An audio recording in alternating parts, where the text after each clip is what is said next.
Perfeito. O que a gente vai fazer agora, em relação ao mesmo conceito de ponto médio, é generalizar o que a gente fez em relação à aula anterior.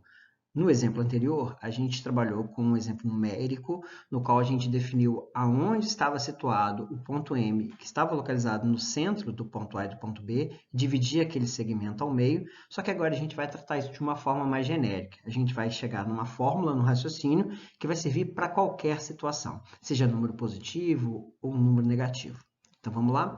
Então eu coloquei aqui para vocês um ponto A qualquer, não me interessa a sua coordenada, e como ele é genérico, a coordenada dele, o x e o y, eu vou tratar da seguinte forma. Projetando ali para baixo, para a horizontal, eu vou chamar isso de xa, então não me importa se esse número é positivo ou negativo.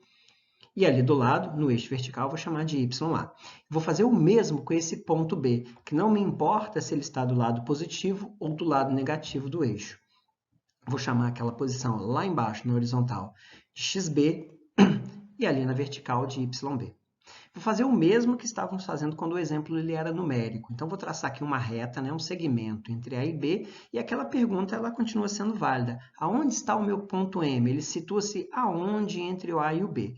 Preferencialmente no centro, mas como encontrar essa coordenada? Então, eu marquei mais ou menos ali uma posição, né, que seria a posição central entre o A e o B, mas ainda não consigo dizer para vocês qual seria essa posição, e vou continuar chamando esse ponto de M, porque ele representa para a gente o ponto médio. Mas qual foi a atitude que nós tomamos lá no vídeo anterior? A gente pegou e calculou a média aritmética do x de cada um desses pontos e fizemos o mesmo com o y. Então, como a gente deseja encontrar um ponto, né, um par ordenado, a gente pode escrever dessa forma que eu apresentei para vocês. Então, eu preciso de uma coordenada para o meu x e uma coordenada para o meu y. Eu vou circular ali embaixo agora o meu xa e o meu ya, que representam números quaisquer. E o que a gente fez lá no exemplo anterior? Nós calculamos a média aritmética desses dois valores. Portanto, eu vou colocá-la aqui agora para vocês como a abscissa, né? O x do meu ponto M, que nada mais é que xa mais xb dividido por 2.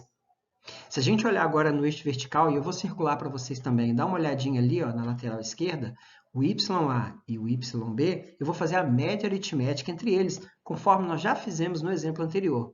Média aritmética entre eles, soma o YA com o YB e também divide por 2. Pronto, esse é o raciocínio final. Então, todas as vezes que nós precisarmos calcular o ponto médio de um segmento, nós procedemos dessa maneira. Calculamos média aritmética do x de cada um dos pontos e do y também de cada um dos pontos. Beleza?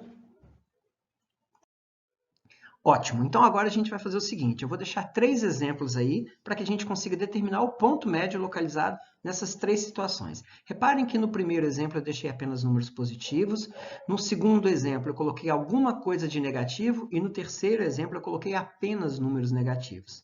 Eu vou estar resolvendo isso com vocês nos próximos vídeos, mas pega um caderno, pega um lápis e tentem resolver sozinhos. É importante que vocês tentem apresentar as duas soluções, tanto a solução numérica, através do cálculo, aonde está situado, de fato, o ponto médio, e através do esboço no plano cartesiano, para que você até consiga, de certa forma, conferir se o seu cálculo ele é compatível com o seu desenho ou não. Beleza? Então, a gente vai continuar somente no próximo vídeo. Boa tentativa aí para vocês.